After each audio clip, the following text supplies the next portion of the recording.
Tu vois, c'est pas à propos de la posture, c'est vraiment à propos de toi et de ton mental. Donc le yoga, c'est ça, c'est l'arrivée et le chemin. Alors qu'est-ce que l'arrivée? On va commencer par ça. L'arrivée, c'est un retour au silence.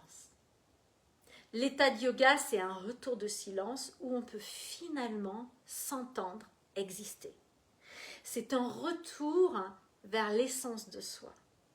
C'est un état de grâce, un état de liberté, un état de félicité.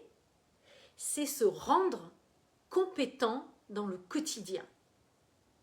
Voir les actions à prendre avec clarté et en complet alignement avec son cœur.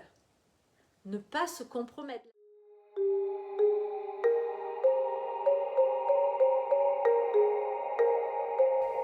Le yoga n'est pas une prouesse du corps, c'est une rencontre intime avec ce que nous sommes vraiment. Bonjour, je suis Florence Kroll. Cela fait 25 ans que je pratique le yoga et 20 ans que je l'enseigne. Aujourd'hui, je viens partager avec toi le fruit de ce chemin. Non pas une méthode, mais une rencontre vivante avec le souffle, le silence, le corps.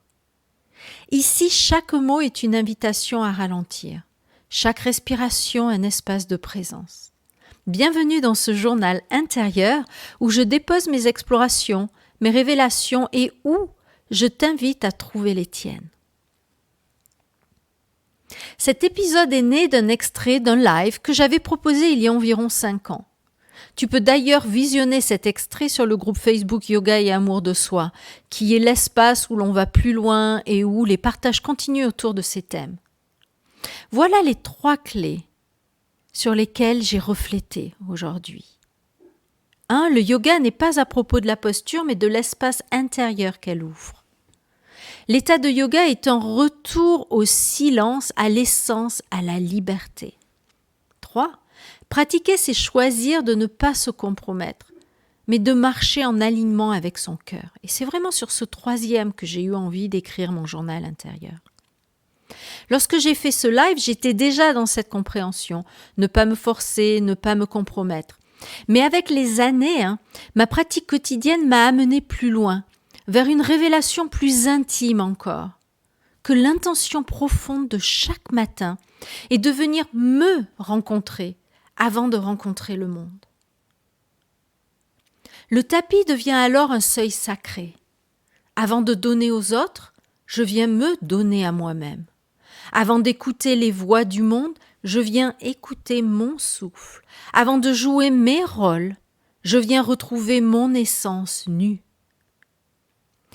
Et c'est de là que jaillit une énergie différente.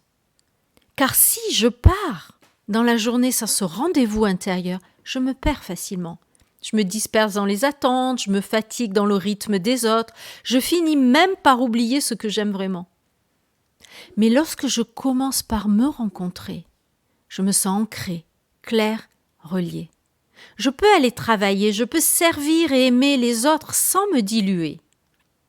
Je porte en moi ce centre silencieux qui me rappelle « tu es là, tu existes, tu es amour avant tout le reste ». Alors le yoga devient ce cadeau précieux, une source qui m'habite, un souffle qui me ramène, une présence qui me garde vivante et authentique. Pour continuer avec ton carnet intérieur de pratique, voici 3 questions pour te guider. La première, c'est quel est le tout premier geste, souffle ou rituel qui me permet de me rencontrer le matin? 2. Quand je pars dans ma journée sans ce rendez-vous intérieur, qu'est-ce qui change dans mon énergie, mes relations, mes choix? 3. Comment puis-je nourrir cette intention de me rencontrer avant de rencontrer le monde, même en dehors du tapis? Qu'est-ce que ça t'inspire? Partage un mot, une phrase, une image de ton exploration. Et pour aller plus loin, retrouve l'extrait du live et les échanges autour de ce thème dans le groupe Facebook Yoga et Amour de Soi. Pourquoi?